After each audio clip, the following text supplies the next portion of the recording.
So this week, last week we were talking about your history and just being aware that you're going to be studying yourself and some of your past things that we're going to be like, so that we're bringing up and that you have to, reflect on and think about.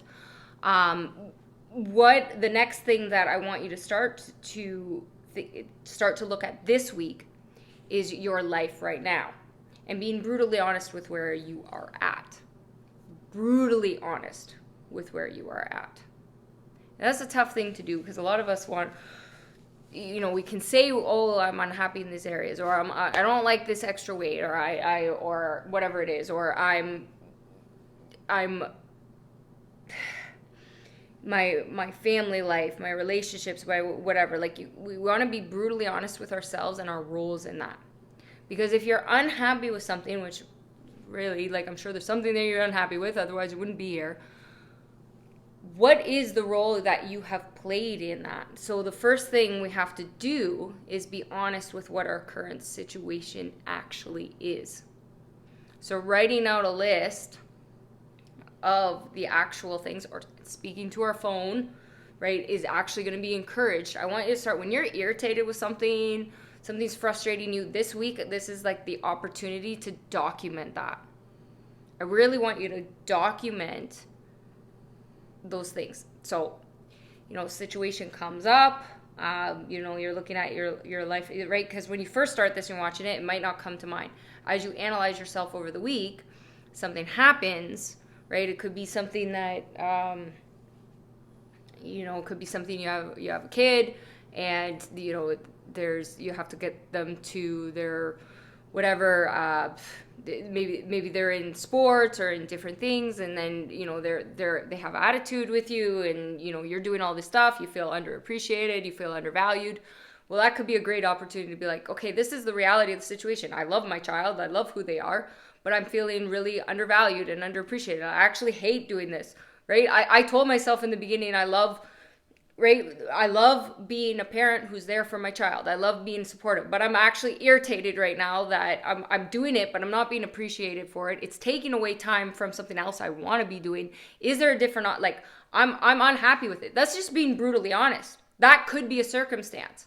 See, I see a lot of people who aren't authentic and honest with themselves. I have a lot of friends who, they're running around crazy, doing 50 million things because they want to be keep up with the Joneses, so they look like the best parent, because what it is. But if they are actually, I know, and in talking, the brutal honesty and the truth is that's a way for them to avoid another thing that they need to be dealing with, and they would like more help or more support.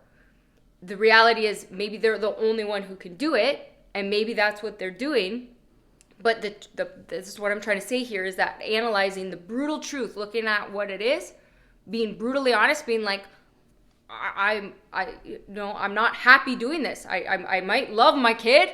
I might love that I have the opportunity to bring them to these places and do these things, but I'm unhappy with the fact that I'm underappreciated. My time's not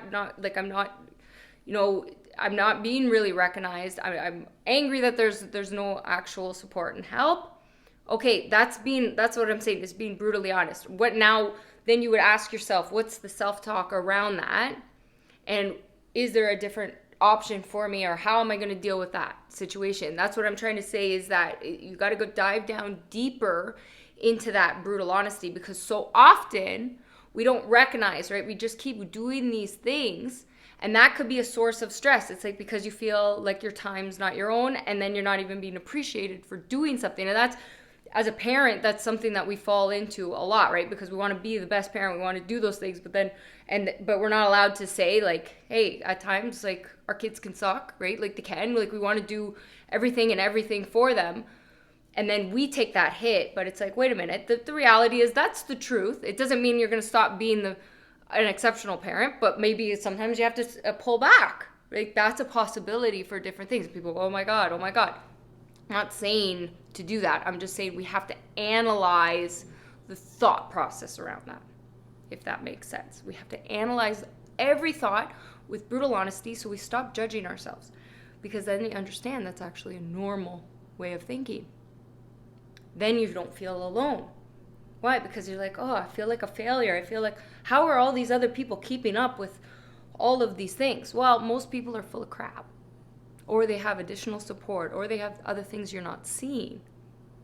So that's why you never know when you look at, that's why comparison is so detrimental. So we want to eliminate the comparisons, be more honest with ourselves so that we can do things to move us forward.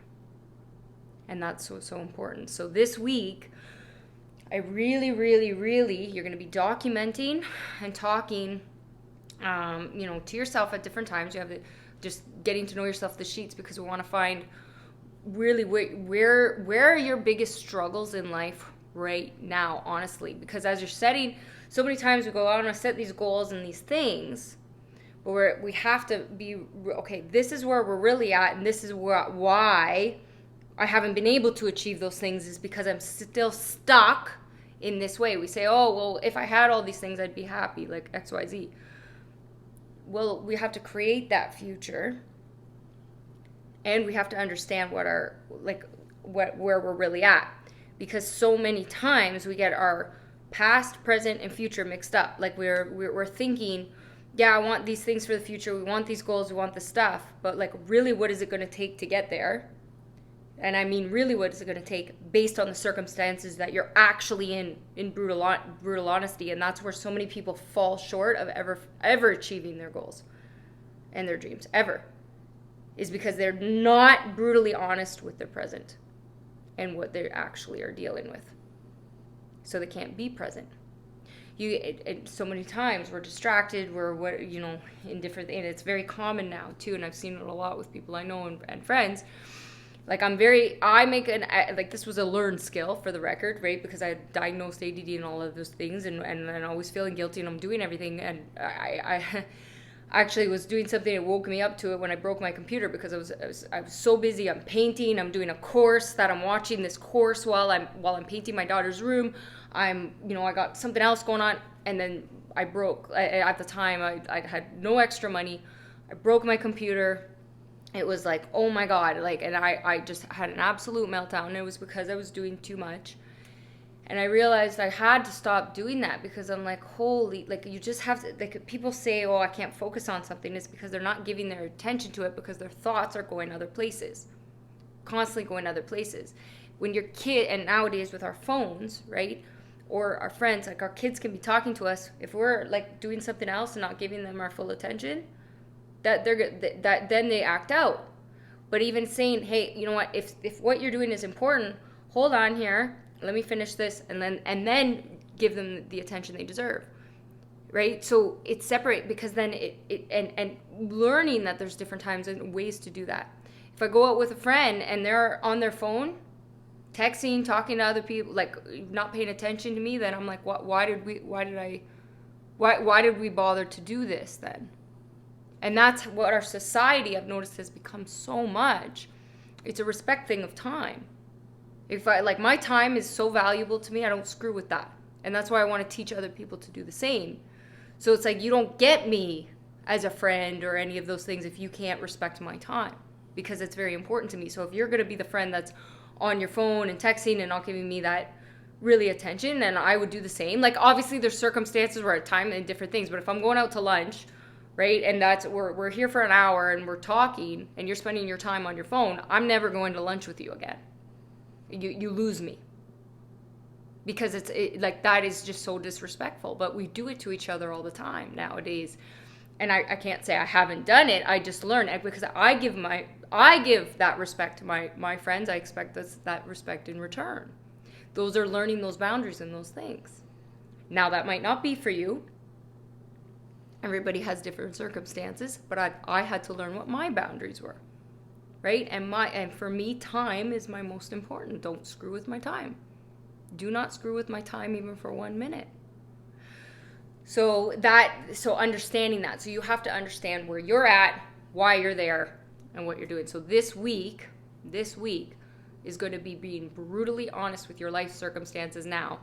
And if you get a chance, right, in these times, document it. You can write it down or talk to your phone, and especially if you're like, I'm so frustrated, great, talk. And then later you can decide if you want to share that story or not. You might want to share the video you did in our private group. for somebody else to help you, because somebody else might have gone through that same circumstance, and then you don't feel so alone. Right? So let's get this going.